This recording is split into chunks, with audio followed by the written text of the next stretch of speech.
we move on to the third law of motion.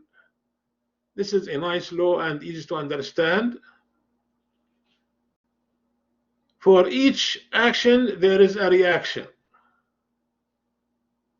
The reaction is equal in magnitude to the action and opposite in direction. Okay?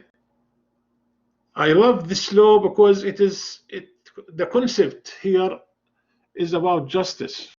That for each action, there is a reaction equal in magnitude, opposite in direction. So if you consider this situation as the hammer acts on the nail, there is a force from the hammer, and the nail has an opposite force backward. The force of the hammer will push the nail here in, and the force of the nail makes the hammer stop. Okay? So forces in nature exist in pairs, and each one acts on a different object. Like the force of the hammer acts on the nail, the force of the nail acts on the hammer. So the two forces are equal in magnitude, opposite in direction, but most important, they act on two different objects. Okay? Again, this is a universal law that applies always. So this object is attracted to that with a force F21, and this object 2 is also attracted to this one with force F12. The two forces are equal in magnitude and opposite in direction. This is a vector equation. The minus sign is just to tell us that this force is opposite to that force. But magnitude-wise, it is the same magnitude. This is in Newton's third law of motion. Okay? So the action force is equal in magnitude to the reaction force and opposite in direction. In all cases, the action and reaction forces act on different objects. We move on to introduce another force, which we call the normal force. The normal force. We will need this force to understand the friction in a few minutes. Okay? So here, if you have one object on a table, because of the gravity, there is a force acting downward, and as a reaction force, the table will react with a force that is equal in magnitude and opposite in direction. So N equals minus N prime. They have the same magnitude but opposite directions.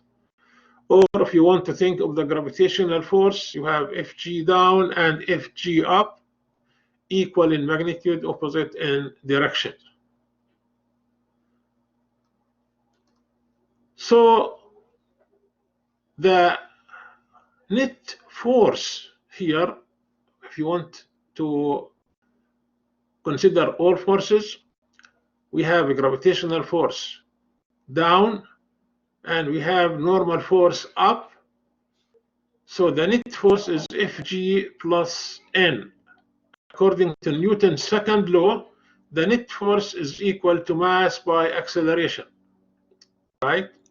So ma equals Fg plus N. But there is no motion. There is no motion along the vertical direction. Since there is no motion, then the acceleration is 0, and therefore N is equal to minus mg. N is equal to minus mg. Check your understanding. A small sports car collides head-on with a massive truck. Which vehicle experiences the greater impact force in magnitude?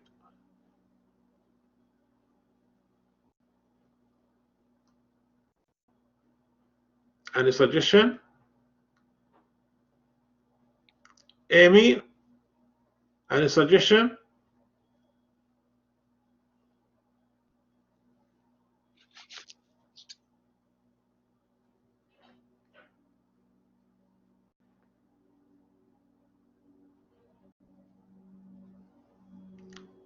Christopher,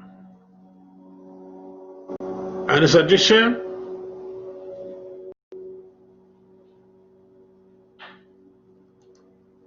Okay. Well, the force is the same because we have action-reaction pair of forces, regardless of which mass is bigger or smaller. The force is the same. Okay? So according to Newton's third law, the car and the truck will experience equal magnitude but oppositely directed forces. We understand this?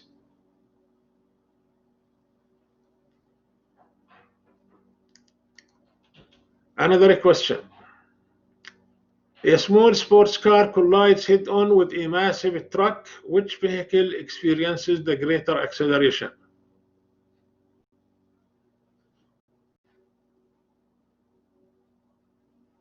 Now the force is the same. We are asking about the acceleration. Would the car? Thank you, Emerson. Yes, because the car is less massive. So you have F1 equals F2, F1 equals M1 A1 for car, F2 equals M2 A2 for the truck. Because the mass of the car is less, so its acceleration would be greater. Thank you.